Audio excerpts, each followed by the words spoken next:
आज के कार्यक्रम के मुख्य अतिथि माननीय इंद्रेश जी,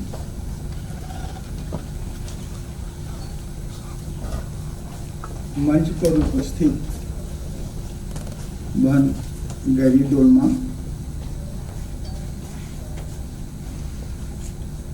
और विदेशों के यहाँ पर जो डिप्लोमेट हैं, एम्बेसडर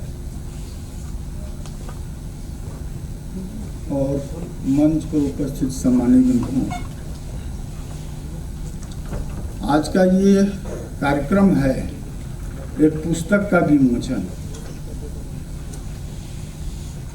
2019 के अगस्त महीने में, सितंबर महीने में एक माननीय इंद्रेश जी की कल्पना थी और उस कल्पना को साकार देने के लिए रजनीश जी इत्यादि ऐसे कई कार्यकर्ता लगे और वो सपना था, वो सोच जो थी, आसेतु हिमालय, हिमालय से लेकर और हिंद महासागर तक जो ये फैला हुआ विस्तृत एक क्षेत्र है जिसके अंदर लगभग 54 देश आते हैं। कुछ बड़ी आबादी के देश हैं, कुछ छोटी आबादी के देश होंगे, बहुत कम भी आबादी हो सकती है, परंतु विश्व की ये 40% संख्या है आबादी। आसेतु हिमालय, हिमालय से हिंद महासागर के बीच में ये 40% विश्व की संख्या है आबादी।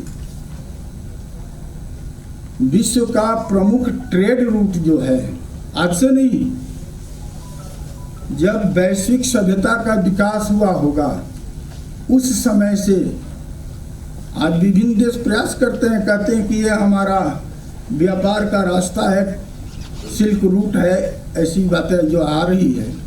तो यही क्षेत्र है जिसके अंदर विभिन्न समय पर लोगों ने प्रयास करके एक व्यापार का मार्ग विकसित किया और एक बहुत बड़ा व्यापक विश्व का व्यापार इसमें शुरू हुआ।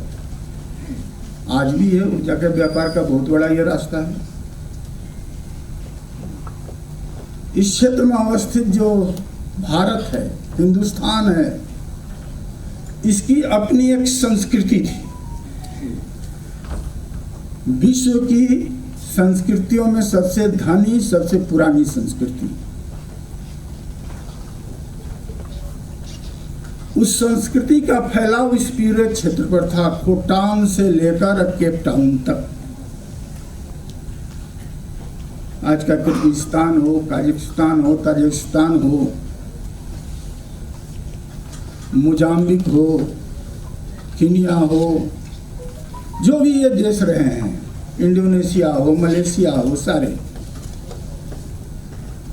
इसके अंदर एक संस्कृति फैली हुई थी। भारत की वो संस्कृति थी, तलवार के बल पर नहीं, मेट्रलाइजेशन के बल पर नहीं, कोई सैनिकरण अभियान के बल पर नहीं,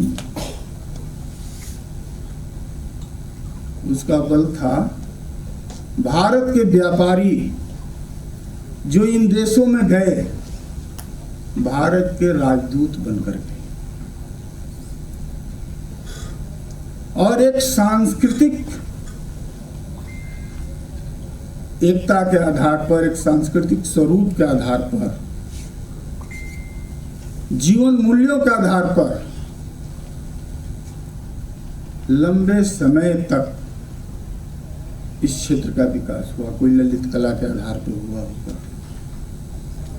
आज इन क्षेत्रों में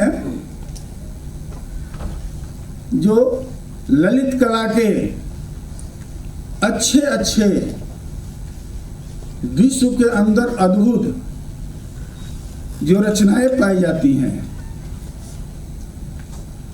वो हमारी एकता का, हमारे संबंधों का सूत्र है।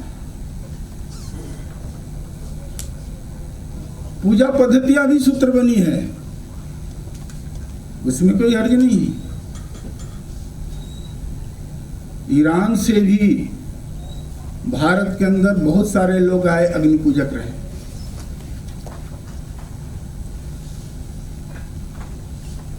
बौद्ध धर्म दुनिया के जिन व्यापक क्षेत्रों में गया, उसमें से जिसको साउथ ईस्ट एशिया कहते हैं वो क्षेत्र,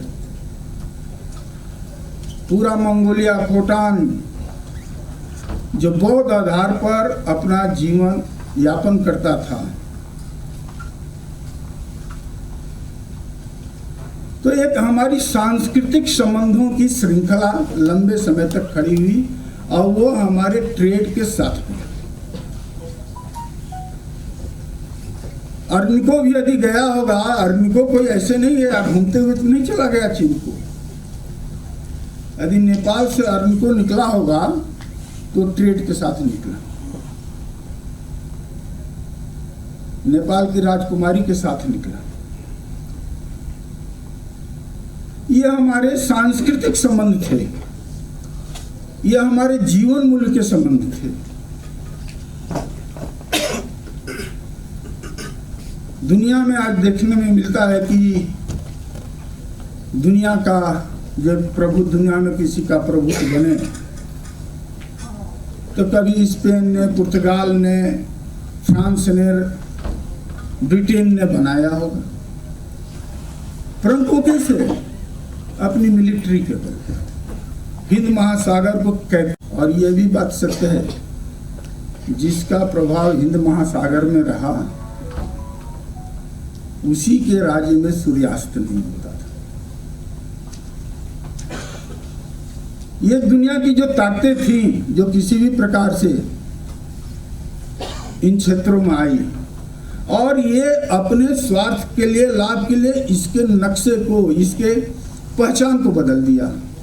आज जैसे अभी क्वाड का सम्मेलन हो रहा था, क्वाड के लोगों का अभी एक बैठक जो हुई है अभी पहले, कुछ दिन पहले, उसमें चीन ने एक रिएक्शन दिया था, इस क्षेत्र की एकता को तोड़ा न जाए। अमेरिकी राष्ट्रपति के बयान के आधार पर उसने रिएक्शन दिया। उन्होंने कहा था कि ये इंडो पैसिफिक है, उसका कहना है कि ये नहीं, एशिया पैसिफिक।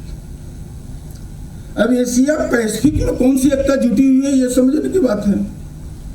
और इंडो पैसिफिक होने के कारण से कौन सी यूनिटी ब्रेक हो रही है, ये भी समझने की बात है। लंबे समय तक कालांतर में जिस सागर का नाम मलय सागर हुआ करता था, द्वितीय युद्ध के आसपास में, द्वितीय विश्व युद्ध के आसपास में दुनिया के सारे नक्शों में धीरे धीरे बदलाव कर दिया गया और उसको साउथ चीन सागर लिख दिया गया। और मलय सागर जो था, आपकी बंगाल की खाड़ी जैसी एक मलय खाड़ी बन गई मलेशिया के। एक इस बड़े क्षेत्र की जो एक उसकी धरोहर थी, उसकी पहचान थी, उसकी पहचान को तोड़ा। उस समय उसने कोई रिएक्शन नहीं दिया। जिस समय स्पेन ने फिलीपींस पर शासन किया तो उस समय तो उसका नाम फिलीपींस सागर बन चुका था। उस समय तो चीन सागर नहीं था, नक्शे उस समय पे कह रहे हैं कि बना कब से साउथ चीन सागर। तो वो उस क्षेत्र की एकता को नहीं तोड़ा, परंतु एशिया पैसिफिक से इंडो पैसिफिक हो गया तो क्षेत्र की एकता को तोड़ दिया। ये जो विषय हैं, जो हिमालय के से लेकर और हिंद महासागर तक, केप टाउन तक, अफ्रीकी ईस्ट कोस्ट की कंट्रीज, इंडोनेशिया, मलेशिया, ये सारे जो हिस्से हैं, लाओस, वियतनाम, कंबोडिया, इनकी एक मजबूती के साथ एकत्रित पहचान थी। विभिन्न समयों में विभिन्न नामों से पुकारा गया होगा। आज एक भौगोलिक इकाई के रूप में हिमालय से हिंद महासागर पेरीफेरी स्टेट समूह के रूप में दिखाई पड़ रहा है। जो सिल्क रूट बने इसके अंदर, वो आज के किसी अन्य देश ने नहीं बनाया था। कभी सम्राट अशोक निकले थे ईरान की तरफ, कभी इंडोनेशिया की तरफ, तो सम्राट अशोक जो है उत्तरापर्थ का मार्ग बना दिया। कभी राजेंद्र चोल निकले तो उन्होंने एक रास्ता बनाया व्यापार करने का, और वो चीन तक भी चले गए। महाबलीपुरम से लेकर चीन तक चले गए। तो हमारा पश्चिमी तट, हमारा पूर्वी तट, दोनों ने हमारी संस्कृति, हमारे जीवन मूल्यों का फैलाव किया, और उस फैलाव के आधार पर शासन नहीं, अपने अधीन स्टेट नहीं, कोई कॉलोनी नहीं, सांस्कृतिक एकता का फैलाव। आज विश्व के बदलते हुए समीकरण में इस बात की आवश्यकता है